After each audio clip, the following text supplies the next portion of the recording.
신학교 처음 들어갔을 때만 해도 자유주의 신학이 굉장히 활동하고 있었던 그런 때입니다.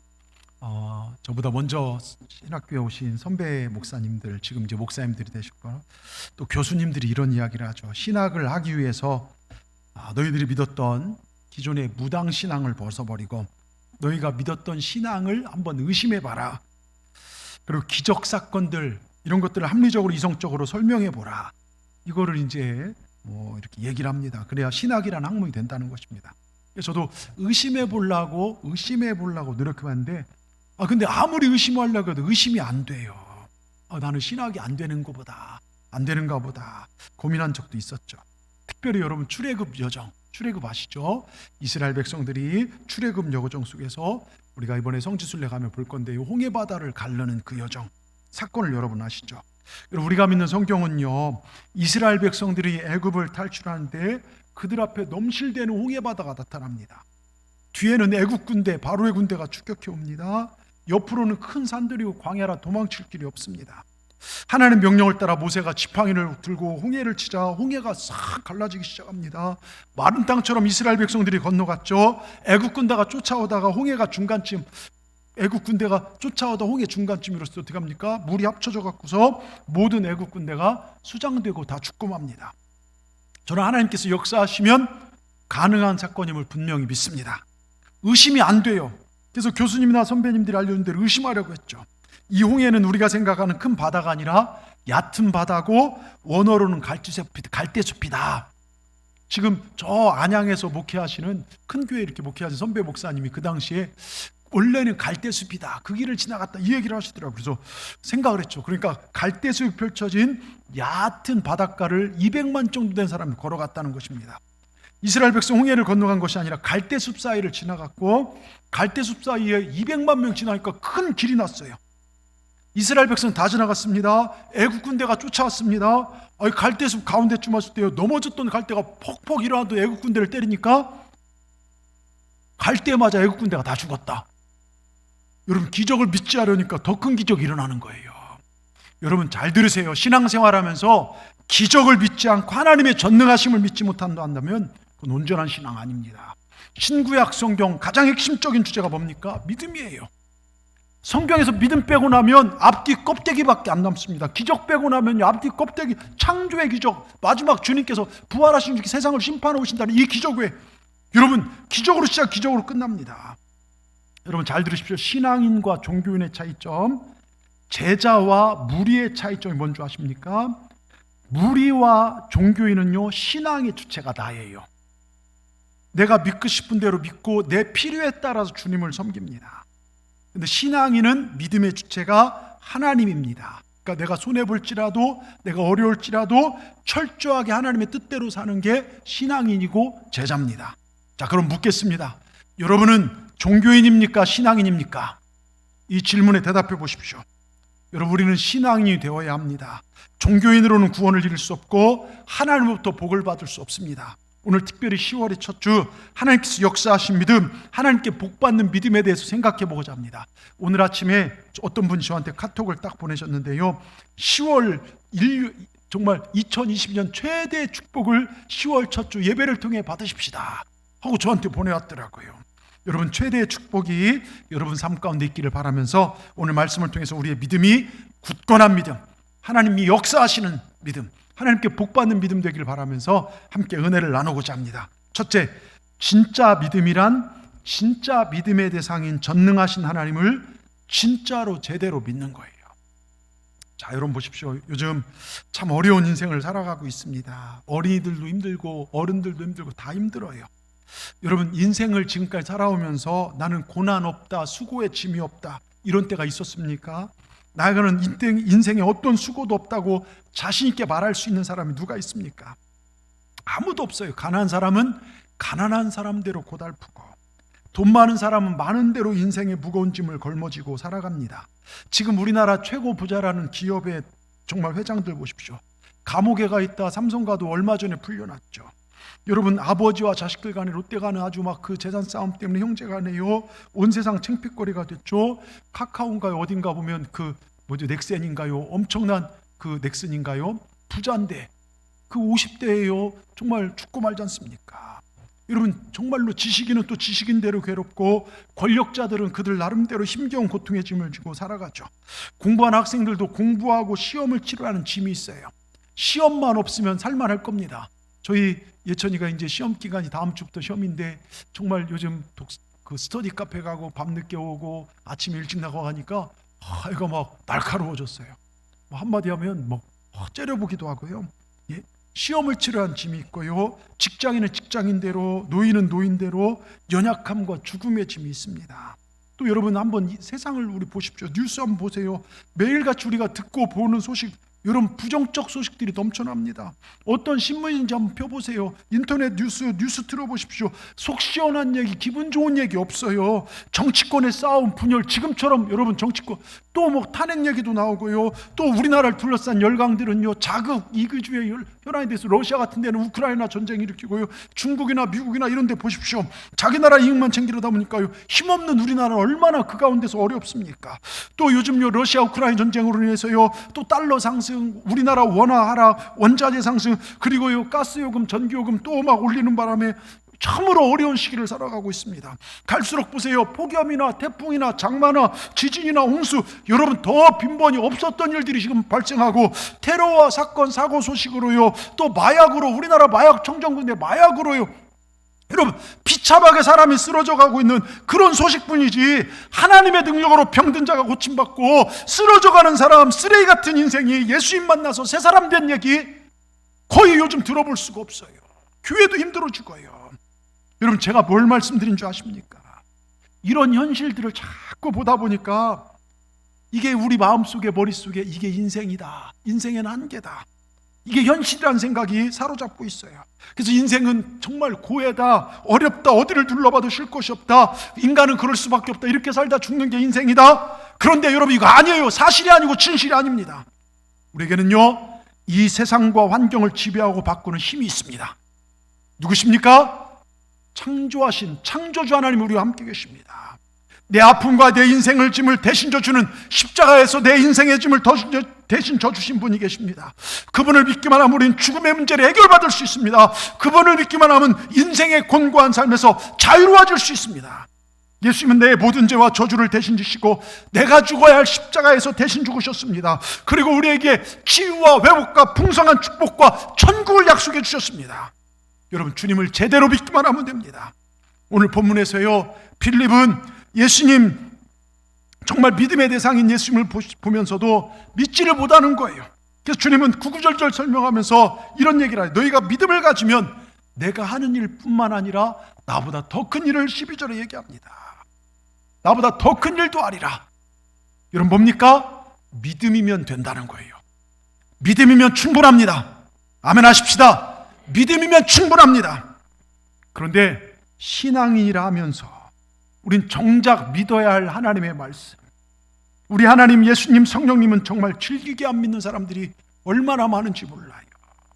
믿지 말아야 할 세상 이야기, 정말 세상 이야기, 듣지 말고 보지 말아야 할 세상 이야기, 검증도 되지 않는 세상 이야기, 교회 비판 이야기는 정말 잘도 믿습니다.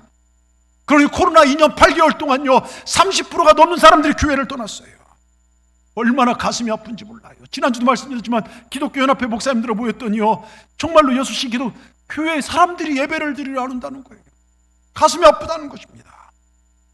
여러분 중에 혹시 이수신 장군을 실제로 보신 분 계십니까? 예? 없잖아요. 지금 여수가 3년 만에 거북선 축제가 열려서 막 폭죽도 쏘고 신나서 관광객도 많이, 일부 예배 때 보니까 관광객인지 다 세신자였으면 좋겠는데 관광객들이 한 10몇 명이 이렇게 따로따로 와서 저희 교회에서 예배 드리니까 꽉 차니까 막 힘이 나더라고요. 여러분 보세요. 여수가 거북선 축제를 하는데요, 양무호남 심우국가, 저는 이 말이 너무 멋있더라고요. 누가 한 얘기죠?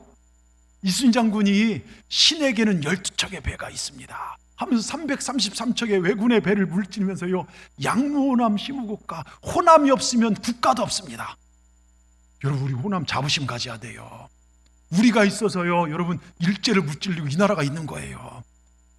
여러분 한국교회, 여러분 제가 막 흥분되니까 여러분 보세요. 전 우리나라 지역에서요 가장 교회 기독교 믿음이 활발한 곳이요 여수야 이쪽이에요. 복음화율이 높아요. 여러분 양무호남 시무국가 참 이순신 장군이 진짜 멋진 얘기를 했는데 난 못 믿어요. 본 적이 없는데요. 예? 본 적이 없는데 이거 만들어낸 이야기라고 생각하면 되십니까? 아마 여수에서 그런 이야기하면 욕먹을지도 모르죠. 여러분 역사가 이순신 장군을 증명합니다. 우린 이순신 장군이 사람들이 여행 와서 여기 진남관도 보고 이순신 장군이 살았던 곳을 보기도 하고 정말 여기가 전쟁했다는 곳인 걸 이걸 알아요. 그런데 예수님은 실제로 본 사람이 허다하고 주님이 그것보다 천몇백 년 전 더 전의 일이죠. 더 전의 일인데도 가서 보면 예수님의 흔적들이 다 있음에도 불구하고 왜 안 믿을까요? 여러분 어떻습니까? 여러분 예수님을 제대로 믿고 계십니까? 아주 오래된 예화 중에 이런 얘기가 있지 않습니까? 오래전 한 5층짜리 빌딩에 4층에 개척교회가 들어섰고 위층은 술집이에요. 주일 낮 예배는 별 문제가 없어요. 술집이 문을 안 열기 때문에요. 주일 저녁 예배랑 밤 예배 철야를 하려고 하면 심각합니다. 교회에서 분위기 있는 노래를 부르면 찬송을 부르면요 위층 술집에도 분위기 있는 노래가 흘러나옵니다. 나 같은 죄인 살리신 노래 부르면 위에서는요 이름도 몰라요 성도 몰라 이러고 있어요.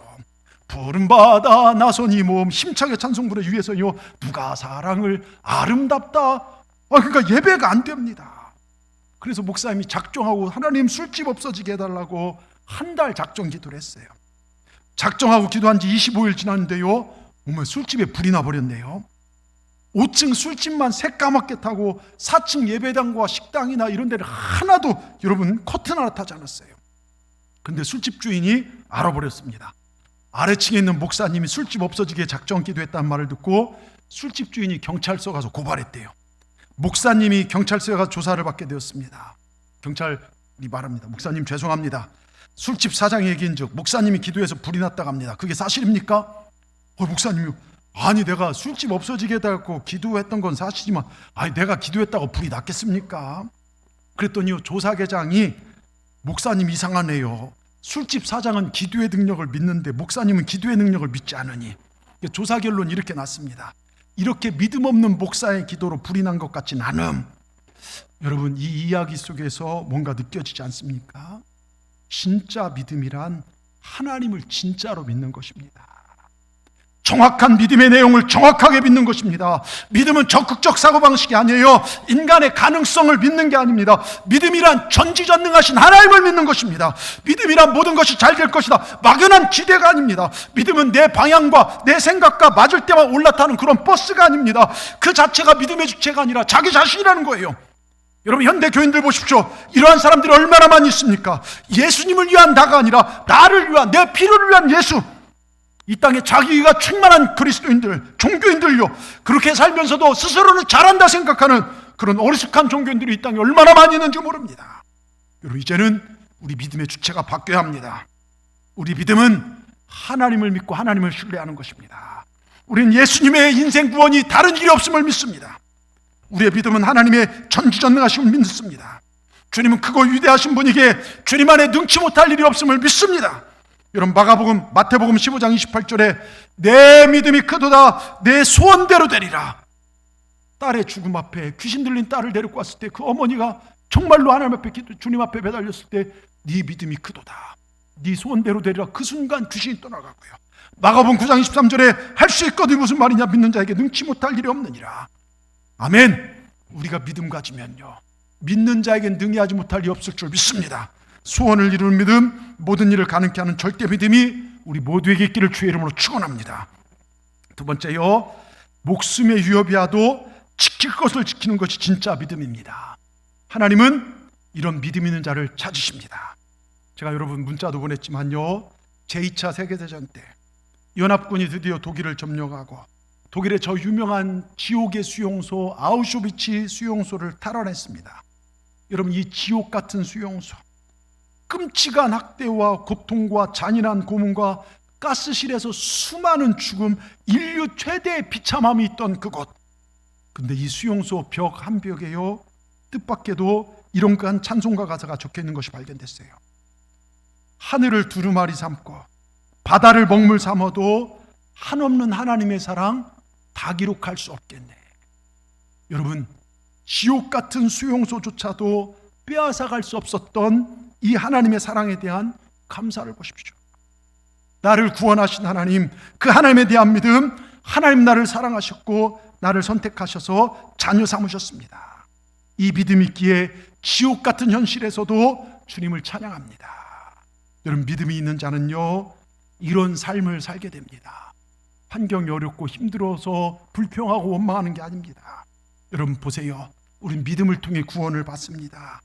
내가 잘해서가 아니에요. 하나님의 자녀가 되고 하나님의 자녀가 된 권세를 누리게 됩니다. 믿음은 우리 삶의 원동력이고 기초입니다. 오직 의인은 믿음으로 삽니다. 믿음 때문에 살고 믿음으로 죽습니다. 아멘 하십시다. 여러분, 우린 믿음으로 죽는 거예요. 디모데후서 4장 7절에요. 디모데후서 4장 7절에 여러분, 사도 바울이 내가 선한 싸움을 싸우고 나의 달려갈 길을 마치고 믿음을 지키니, 여러분 보세요, 정말 죽음을 앞두고 그 수많은 핍박과 어려움과 그 정말로 여러분 로마의 엄청난 박해 속에서도 선한 싸움을 싸우고 믿음의 길을 갔다는 거예요. 왜 많은 이들이 목숨을 아끼지 않고 믿음을 지키기 위해서 자기 자신을 열정으로 불태웁니까? 믿음이 있기 때문입니다. 이 땅이 영원하지 않다는 것을 알기 때문입니다. 천국과 지옥을 알고 천국에 갈 수 있는 법이 오직 믿음이란 것을 알기 때문에 우린 쉽게 살지 않습니다. 주님을 경배하고 높이는 것을, 말씀에 순종하는 것을 우린 버리지 않습니다. 목숨의 위협이라도 지킬 것은 지키는 것, 여러분, 이게 믿음 생활입니다. 사랑하는 여러분, 우리는 어떻습니까? 우리 자신은 쉽게 믿음을 저버리지 않습니까? 조금만 위협이 오고 조금만 불안하고 조금만 힘들고 어려우면 예배를 멀리하고 순종을 멀리하는 그런 말씀을 멀리하진 않습니까? 어떤 분들은요, 교회를 안 나와 제가 찾아가요. 그러면요, 목사님, 전 예수 믿어요. 지금 조금 생활이 그래서 교회를 못 나갈 뿐이죠. 여러분, 이건 말이 안 돼요. 예수님을 믿는다면 우리는 하나님이 원하는 이 자리에 나와야 돼요. 여러분, 이게 뭡니까? 내 남편 사랑해요. 근데 딴 사람하고도 잘 수도 있어요. 이런 말이 됩니까? 안 되는 것이죠. 여러분, 믿음은 행동을 수반합니다. 내가 모든 걸 다 잃어버린다 해도 믿음만은 잃어버리지 않기를 축원합니다. 저는 지금 너무 가슴이 아파요. 코로나 2년 8개월 동안요, 이 믿음을 잃어버린 많은 영혼들 때문에 가슴이 아픕니다. 있어야 할 자리를 잊어버리고 지켜야 할 것을 놔버린 사람들 때문에 그 영혼들을 생각하면요, 얼마나 가슴이 아픈지 몰라요. 우리 다시 한번 믿음으로 서십시다. 우리 잘 아는 조용기 목사님 4차원의 영성, 그 책에서요, 그런 얘기를 하셔요. 여러분, 처음에 목회를 시작했는데요, 교회가 안 되는 거예요. 예? 지금은 여의도 순복음교회가 세계 최대 교회가 될 때 이르기 전까지요, 정말 아무리 해도 안 되고 먹고 살 게 노가다 뛰다가 정말 상처받고, 목회를 포기하려고 고향으로 내려가려고요, 서울역 갔는데요, 기차비가 없어서, 기차비 있었으면 목회 안 했을지도 모르죠. 그렇게 힘들었다고 합니다. 그러나 그분이요, 터벅터벅 돌아오다 주님 만나고, 주님을 믿고요, 그 영혼이 잘된 같이 범사가 잘되고 그걸 믿고서요, 자기 자신을 믿음으로 머리를 프로그래밍했대요. 환경을 바라본 게 아니라요. 이렇게 날마다 고백을 했답니다. 나는 나를 구원하신 예수님을 믿습니다. 예수님의 보혈로 내 죄가 용서받은 걸 믿습니다. 성령님이 오셔서 나를 거룩해 하신 것을 믿습니다. 병이 나았음을 믿습니다. 나는 복받은 걸 믿습니다. 우리 교회는 부흥될 걸 믿습니다. 날마다 자기 자신을 프로그래밍했어요. 여러분, 어떻게 됐습니까? 한국 교회를 깨우고 그래요. 여러분, 정말로 어마어마한 큰 하나님의 역사를 이뤘습니다. 여러분, 이 믿음을 가지고 우리 날마다 선포하시길 주의 이름으로 축원합니다. 이 좋은 곳에 와서 하나님이 역사하신 은혜의 자리에 와서 우리 믿음의 생각을 키우시고 할 수 있다는 믿음을 가지고 여러분 삶의 현장으로 돌아가십시오. 하나님이 함께 하십니다. 하나님 이런 믿음 있는 자를 지금도 찾고 계십니다. 여러분, 믿음 있는 자를 칭찬하시고 믿음을 따라 고치시고 믿는 자에게 표적과 기사를 보여주십니다. 그러니까 이제 이러한 주인공 되기를 주의 이름으로 축원합니다. 여러분, 하나님을 크게 여기시길 바랍니다. 우리 잘 아는 알렉산더 대왕 곁에요, 늘 지혜를 빌려주던 늙은 장수가 이제 소위 말하는 저녁 제대하게 됐어요. 고향 마을로 돌아가게 됐습니다. 알렉산더가 너무 고마워서 퇴역하는 그 장수에게 한 가지 소원을 말하라. 그때 장수가 이런 고백 얘기를 합니다. 폐하, 제게 폐하께서 점령하신 나라 가운데 한 나라를 저에게 주십시오. 주위에 듣고 있던 다른 장수들이요, 폐하의 나라를 요구하는 것은 불경죄라고 화를 냅니다. 그때 알렉산더는요, 크게 웃으며 오히려 기뻐합니다. 한 나라를 네가 원하는 나라를 가져라. 그대는 내가 나라 하나라도 줄 수 있을 만큼 큰 자로 나를 인정했다. 그대는 내게 큰 영예를 안겼도다. 가져라. 여러분 하나님을 얼마나 크신 분으로 인정하십니까? 우리 인생은 얼마나 가졌냐, 어떤 배경이냐, 어떤 직장이냐, 얼만큼 배웠냐로 결정나지 않아요. 우리와 함께하는 하나님, 내가 믿는 하나님이 얼마나 크신 분으로 믿느냐에 따라 내 인생이 결정됩니다. 내가 믿는 하나님을 큰 믿음으로 바라보느냐에 따라서 내 인생이 결정된다는 걸 믿으시길 바랍니다. 왕대밭에서 왕대 나는 거예요. 큰 대나무 나지 쬐끄만 대나무 나는 게 아닙니다. 나는 못한다, 나는 안 돼, 할 수 없어, 나는 죽는다 그러면 안 되는 겁니다. 우린 믿음을 가지시길 주의 이름으로 축원합니다. 예수의 십자가 보혈로 나는 용서받았다. 용서받고 나는 의인 되었다. 성령 충만하고 거룩한 사람이 나는 될 수 있다. 건강하고 나는 치료받은 사람이 될 수 있다. 축복을 받아 아브라함의 자손처럼 남에게 구워주고 나눠주는 복된 삶을 살 것이다. 여러분, 날마다 여러분 자신을 프로그래밍 하시길 바랍니다. 하나님이 하시면 되는 거예요. 하나님 믿으면 되는 것입니다. 여러분, 하나님께 모든 좋은 것이 있습니다. 하나님께 축복이 다 있는 것입니다. 그 하나님 잘 믿으십시다. 제가요 선교를 예전에 다녀왔던, 그때 저와 같이 선교 팀원 중에 서울의 한 목사님, 예전에도 지나가는 말로 몇 번 말씀을 드렸던 것 같은데요, 그런데 이분이 전도사 시절에 교회에서 봉사하다가 2층인가 3층 높이에 이게 거기 옆에 하다가 탁 뛰어내렸어요. 잘못해서요. 두 다리로 착질했는데 뒤꿈치뼈가 박살이 난 거예요. 교회에 온 지 첫 주 만에 전도사가 그런 일이 있으니 이거 누구에게 창피해서 말도 못하고 교회에다 얘기도 못하고 죄송해서 혼자 끙끙 앓면서 한 달을 그러고 더 교회 가서 봉사를 했어요. 근데 다리가 너무 아파서 병원에 갔더니 그때서야 아니 이러고 어떻게 살았냐고, 뒤꿈치뼈가 박살이 났다는 게 그게 발견된 거예요. 수술해야 한다고 수술하고 몇 년이 지난 후 재수술까지 했어요. 그러면서 하루에 자기는 많이 걸어야 2,000보, 우리 요즘 만보계 있잖아, 2,000보 걸으면 자기는 걷지를 못한다는 거, 힘들었어요. 그런데 기도하며 믿음 가지고 하나님을 한 번도 예배하지 않은 그 땅, 복음을 전하는 자가 없으니 들을 수도 없어 죽어가는 그 땅에 저희가 갔어요. 동양 사람 4명이 그 땅을 돌면서 아침부터 저녁까지 복음을 증거합니다. 뜨거운 태양빛 아래서 이 집 저 집 찾아다니면서 예수님을 증거합니다. 오직 예수님만이 구원자십니다. 성령님 역사하시옵소서. 이 땅에서 하나님 높임을 받으십시오. 하나님 구원자를 이뤄주시옵소서. 기도하면서 하루에요 저희가 걸은 과정이요 수만 보가 넘어요. 걷는 거리가요. 저녁에 우리 4명이 기도회로 보입니다. 오늘 받은 은혜, 오늘 우리가 한 것들을 나눕니다. 그런데 이 목사님 그때 그 고백을 하더라고요. 자기는 사실 이렇게 다쳐서 2,000보 걸으면 쓰러진다는 거예요. 걸을 수가 없다는 거예요. 더욱이 심장도 안 좋다는 거예요. 이유인즉 서울에서 목회를 하는데요, 그 교회 장로님 2 부부가 계세요. 이분이요 장로교 장로님인데 얼마나 정치적인, 그러니까 한국 그 찬송가 공회에서 찬송가를 이렇게 결정할 정도의 파워가 있는 그런 장로님인데요, 아주 정치 장로로 유명한 분입니다. 자기 말이 법이어야 한 분이에요. 이 순수한 목사님과 뜻이 안 맞으면요, 잘할 때는 목사님 하다가 안 맞으면 제일 앞에 이 자리에 앉아갖고서요 설교를 듣는 게 아니라 앞에서 목사님이 할렐루야 그러면 에이 여러분 얼마나 가슴이 철렁거립니까? 예? 그 모습을 본 목사님이요 그때부터 심장병이 생긴 거예요. 하루는 그 장로님 목사님 부르더니요, 목사님이라고도 하지 않고 자네 내가 이 교회 추천해서 데리고 왔네. 마음에 안 들면 자네 내가 쫓아낼 것이네. 그 부인 권사님 또한 똑같습니다. 교회를 여선교회 자기 마음대로 주장합니다. 하나님이 세우신 권위를 무시합니다. 본인들이 정말 교회를 위하고 자기 의에 충만해서 교회를 위한 줄 아는데요, 자녀가 다 교통사고로 얼마 전에 다 죽었다는 거예요. 그래도 못 깨닫는다는 거예요. 예? 못 깨닫. 그러니까 이 목사님이 얼마나 힘들었는지요. 자다가도 놀라고 힘이 들어서 병원 간대요. 심장이 순간순간 멈춘대요. 심정지까지 왔다는 거예요.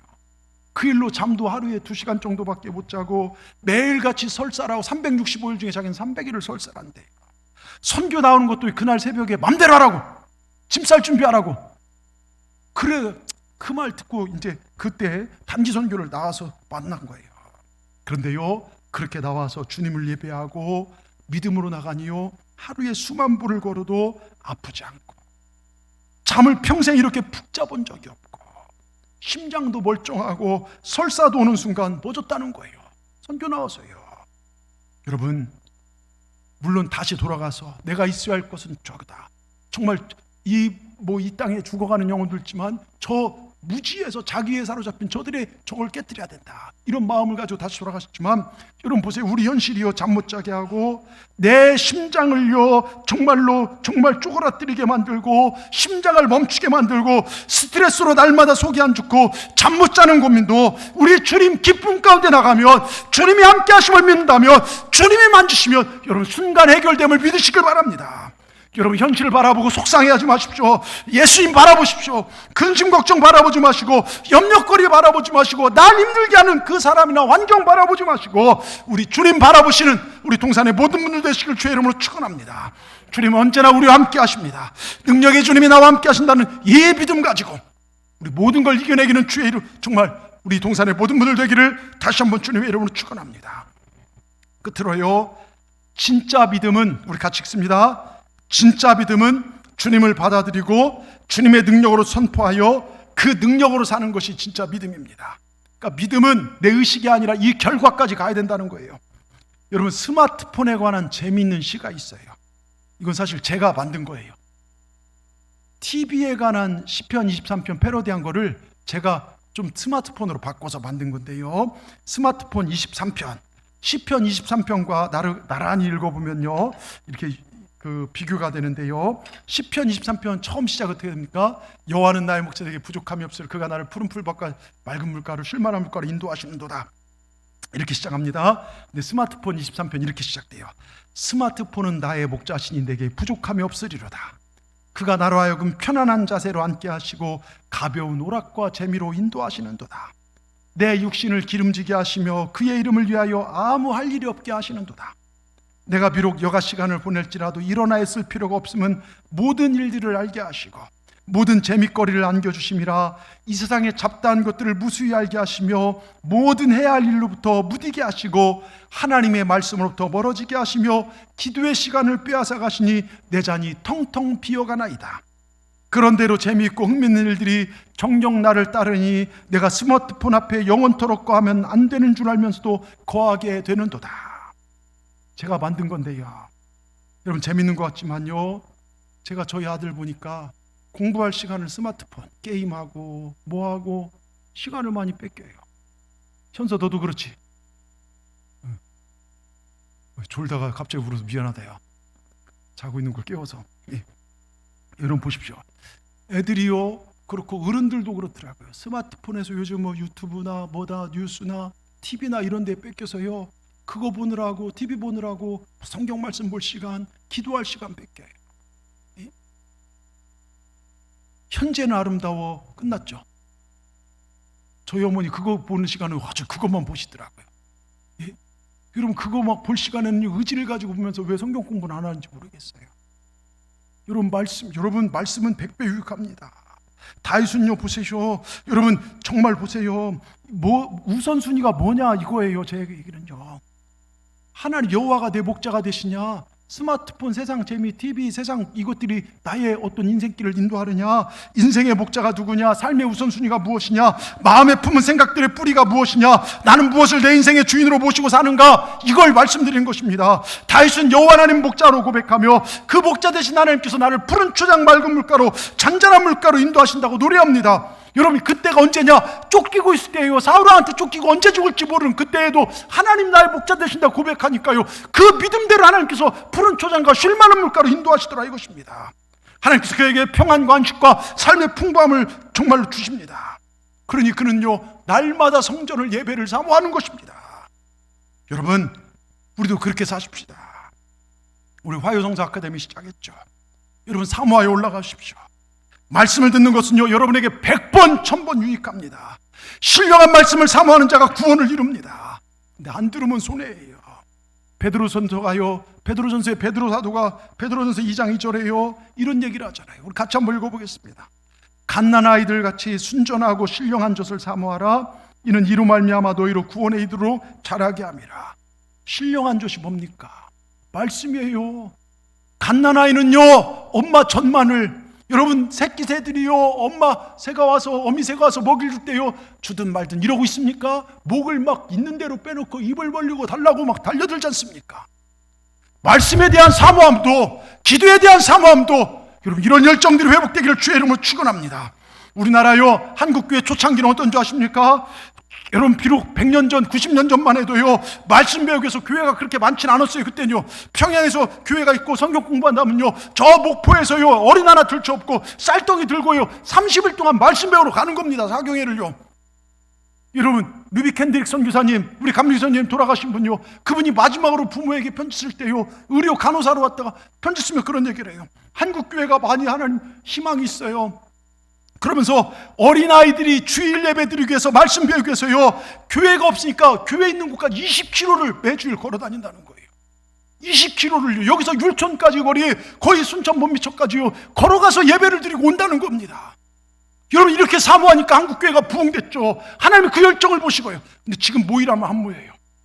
설득하고 하자.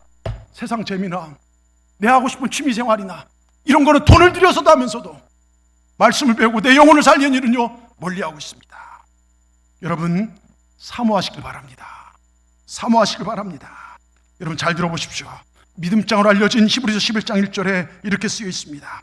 믿음은 바라는 것들의 실상이요, 보지 못하는 것들의 증거니요. 뭡니까? 믿음에 대해서 정의를 내리는데, 믿음은 보는 것이라고 합니다. 뭘 봅니까? 하나님을 보는 것입니다. 여러분, 세상 바라보면 두려움과 염려와 근심 걱정 몰려옵니다. 그런데 하나님 바라보면 평안과 기쁨과 안식이 옵니다. 능력이 옵니다. 왜? 하나님께서 이 환경과 세상을 변화시키는 분이기 때문이에요. 얼마 전 제가 저녁마다 성전에 기도하는데요, 성령께서 이러한 마음을 주셔요. 선포하란 마음. 그러면서 창세기를 보여주시는데, 천지를 창조하실 때요, 하나님의 신은 수면 위에 운영했다 그래요. 그러니까 아무것도 없었는데 창조 전에 하나님의 신, 흑암에서 하나님의 신이 수면 위에 운행했다. 성령이 운행하고 있었어요. 성령이 수면 위에 운행하는데 하나님께 선포하십니다. 빛이 있어라, 땅이 있어라, 생물이 있어라, 하늘이여 생길지어다, 바다와 땅의 모든 육지들은 생길지어다. 하나님 말씀을 선포하셨고, 성령님은 그 말씀대로 그 모든 것들을 만들어내셨더라, 이것입니다. 여러분, 이게 창조입니다. 우리는 하나님의 형상으로 동일하게 만들어졌어요. 우리 코에 생기를 불어넣고 우리 믿는 자에게 성령을 주셨습니다. 우리가 성령 안에서 하나님께서 함께 하실 걸 믿고 선포하시길 주의 이름으로 축원합니다. 내 삶을 괴롭히는 질병은 떠나갈지어다. 성령 안에 내 몸에 자라고 있는 못된 악성종의 암세포를 향하여 선포하시길 바랍니다. 성령의 불로 소멸될지어다. 내 자녀를 붙잡고 있고, 내 가정을 붙잡고 있고, 내 남편을 붙잡고 있고, 믿지 못하는 더러운 것들을, 악하고 음란한 것들은 온전케 될 우리 사랑하는 식구들을 바라보며 믿음으로 선포하시길 바랍니다. 우리 가정은 복될지어다. 이런 믿음대로 되는 줄 믿습니다. 하나님의 능력을 무시하지 마시길 바랍니다. 의심하지 마시길 바랍니다. 오늘 말씀에 의심하는 빌립에게 구절을 통해서 이렇게 말씀해요. 빌립아, 내가 이렇게 오래 너희와 함께 있을 때 네가 나를 알지 못하느냐? 주님께서 가슴 아파하시는 거예요. 우리가 오랜 시간 신앙생활하고 기도하고 말씀을 들었는데 환경 앞에 쉽게 넘어져요. 예? 여러분, 주님은 주님을 바로 믿지 못하는 것에 대해서 가슴 아파하십니다. 순천에 그때 당시 이제 전사님이시고 지금 목사님이 되신 여자 목사님이신데요, 이분이 러시아 임기시 구소련 지역으로 선교를 갔어요. 그런데 비행기를 탔는데, 아니, 환상이 보이는, 예수님이 함께 타신 게 보이는 거예요. 너무 기뻐서 눈물 콧물이 다 나오고 피한기 안에 내내 기쁨으로 그곳까지 가서 복음을 전하는데 정말 많은 역사들이 일어나요. 이분은 1년에 2차례씩 나가시는데요, 주님께 물었습니다. 주님, 전에는 그렇게 힘들었는데 이제부터 저희와 함께 하시는군요. 그때 주님께서 대답하시고, 나는 네 곁을 떠난 적이 한 번도 없단다. 언제나 너와 함께 하였었단다. 네가 나를 못 보고 네가 나를 인정하지 않았기 때문이다. 그 말씀을 들었다는 거예요.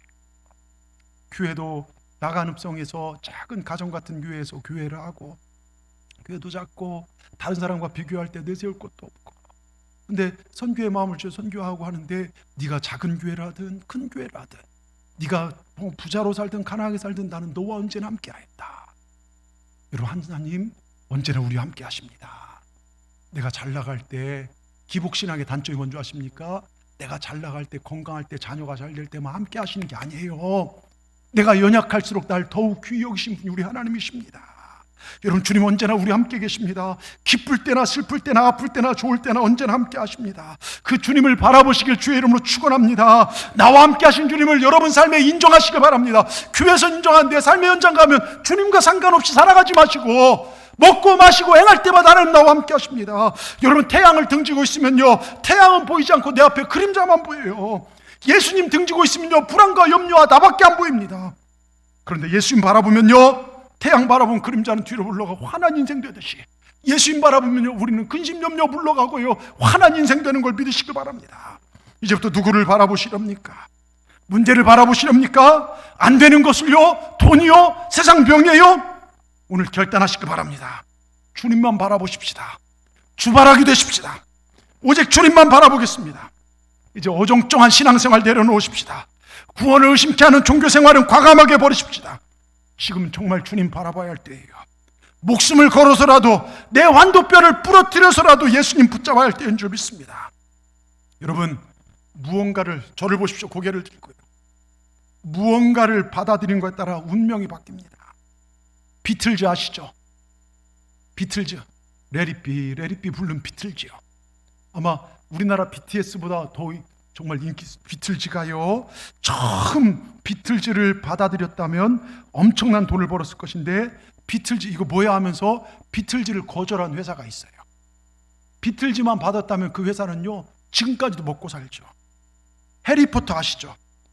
영국에서 정말 엄청난 돈을 벌어들이고 그 해리포터 시리즈 영화로 나오고 책도 나오고요. 그런데 이 해리포터를 쓴 작가가 우리 감리교 여성이에요. 작가가 찾아갔을 때 거절한 출판사가 많았어요. 만약 그 출판사가 그 여자의 글을, 원고를 받아들였다면요, 그 출판사는 다른 책 안 불리고 이것만 해도요, 평생을 먹고 살았을 거예요. 여러분, 미국의 카카오톡이라는 왓츠앱이라는 게 있어요. 이 개발한 사람을 내친 회사가 구글이에요. 자기 직원인데 내쳤어요. 나중에 이 앱을요, 얼마 주고 다시 사신 줄 아닙니까? 24조 주고 사요. 24조 주고 사드려요. 만약 거절 대신 그걸 받아들였다면요, 엄청난 반전이 있었을 거예요. 비 올 때요, 그릇을 뒤집어 놓으면요, 아무리 쏟아부어도 흘러가요. 그런데요, 그릇을 하늘 향하면요, 빗물이 고여요. 여러분, 믿음은 마찬가지입니다.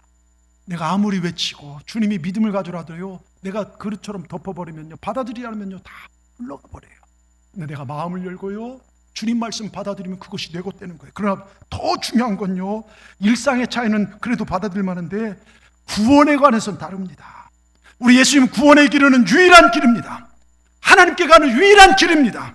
살 수 있는 단 하나의 길이 예수 그리스도입니다. 예수님 거절하는 것과 예수님을 영접하는 것은요, 우리의 영생과 영벌이 다릅니다. 예수님 영접만은요, 필사적으로 목숨을 걸고 붙잡아야 할 거 예수님 영접입니다.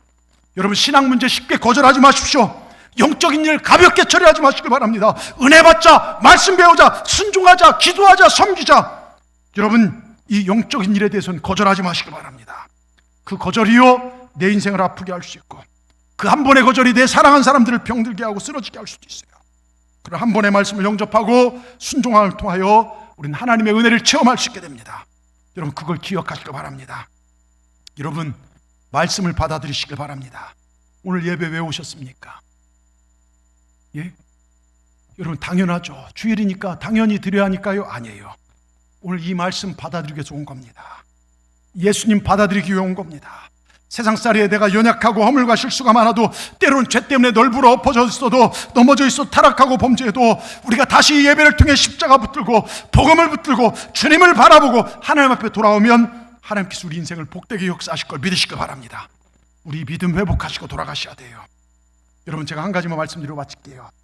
지난번에 얘기했지만 4차원의 영성이라는 책에 보면 이런 간증이, 조영기 목사님의 간증이 나와요. 인도네시아, 그 당시 이제 책에 기록된, 지금 얼마인지 모르는데 그 책, 순수한 책 내용만 인구 2억 중 30%인 6천만 명이 예수를 믿고 있대요. 이슬람 국가인 이곳에서 수많은 사람이 순교를 당하고 고난을 당하면서 굴하지 않고 복음을 전한 결과 아시아 최대의 기독교 국가가 된대요. 거기에 가면 아시아에서 최고 큰 교회가 있어요. 예배당 좌석수만 25,000석. 그 교회 담임 목사인 아브라함 알렉스 목사님이 큰 믿음을 얻게 된 계기가 있었습니다. 목사님 가정에 뇌성마비 아들이 태어났어요. 중증 장애우죠. 말도 제대로 못하고 연약한 그 몸으로 하나님께 영광 돌릴 수 있지만 목사 가정에 뇌성마비 아들이 태어났다고 이슬람 교도들이 너희들이 믿는 신은 이런 애를 주냐? 그것도 제일 앞에서 아주 비웃고 막 손가락질은 견디기가 힘들었어요. 그러다 이 목사님이 조용균 목사님 집회에 참석했다가 은혜를 받고, 그래 나도 하나님 바라보고 믿음으로 온전하게 기도해보자. 오직 십자가의 능력을 바라보았습니다. 전능하신 하나님 바라봤고, 그리고 아들이 정신과 육체가 건강해진 온전한 모습을 바라보고 날마다 선포를 했어요. 그렇게 매일 기도하기를 한 달, 두 달, 석 달, 근데 아무런 변화가 없어요. 마음이 답답합니다. 포기하고 싶었습니다. 그래서 용기를 내서 조용기 목사님께 전화를 걸었대요. 목사님 어떻게 하면 좋을까요? 아무런 변화도 없는데. 그때 목사님이 포기하지 마시고 계속 바라보고 기도합시다. 저도 기도하겠습니다. 그래서 목사님은 그래 포기하지 않고 내가 1년이든 2년이든 기도하리라. 근데 넉 달이 지났을 때요, 아침에 그 아들을 위해서 기도해 주러 방에 들어갔더니요, 아들이 멀쩡한 모습으로 다시 반드시 앉아서 아버지, 여러분 이렇게 부르는 게 아닙니까? 말을 못했던 애가요, 누워있던 애가요. 이 사건이 계기가 되어서 아브라함 알렉스 목사님은요, 제한이 없는 하나님의 능력, 한계가 없는 믿음의 능력을 체험하게 돼요. 그때부터 아브라함 알렉스 목사님은 그 아들과 함께 한계 없는 축복, 제한 없는 축복, 한계가 없는 기적을 맛보며 살아갑니다. 그러면서 교회가 부흥되기 시작하고, 이 아들이 건강하여 그 당시 책에 보니까 출판사를 운영하며 또 목사님으로서 복음을 증거하고 있다고 합니다. 이런 믿음을 가지고 온전하게 될 걸 바라보고 기도했더니 바라본 대로 하나님께 역사하시더라 이것입니다. 평생 병신으로 살다가 할 그 아들이, 평생 남의 도움 없이는 살아갈 수 없는 그 아들이 이제는 아버지 목회에 큰 힘이 되고 큰 부자가 되어서 축복받은 삶을 살게 되더라 이것입니다. 여러분 어떤 삶을 살고 싶습니까?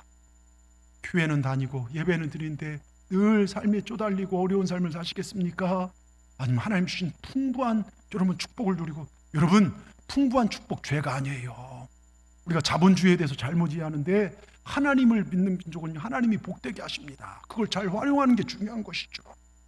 제한이 없는 능력, 한계가 없는 믿음의 복을 누리고 싶지 않으십니까?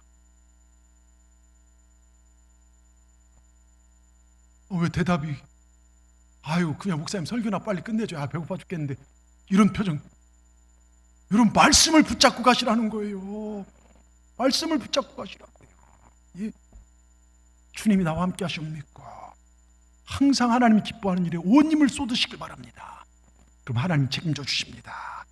제한이 없는 능력, 한계가 없는 믿음의 축복을 누리고 살아가시는 우리 동산의 모든 분들 되기를 주의 이름으로 축원합니다. 축원합니다. 기도하십시다. 하나님 감사합니다. 오늘 귀한 말씀에 내 자신을 완전히 맡기길 원합니다. 우리 안에 안 된다, 힘들다, 죽겠다, 해봤자 안 돼, 부정적 요소들이 하나님의 귀한 말씀과 능력을 거역하고 부정하고 있었습니다. 하나님 성령의 불로 다 태워주시고, 이전까지 내 안에 할 수 없다, 안 된다는 부정적인 것들이 하나님의 무궁무진한 제한 없는 능력으로 정말로 전환되게 하여 주시옵소서. 이제는 내 믿음이 바뀌고 운명이 바뀌고 인생이 바뀌게 하여 주시고, 참된 믿음의 대상인 하나님만을 온전히 바라보게 하여 주시고, 환경 바라보고 좌절하거나 낙심하거나 포기하지 않고 나아가게 하여 주시고, 우리가 받을 축복, 하나님의 역사하실 것을 바라보고 믿음으로 달려나가는 우리 모두가 되게 하여 주시옵소서. 예수님의 이름으로 감사하며 기도드리옵나이다. 아멘.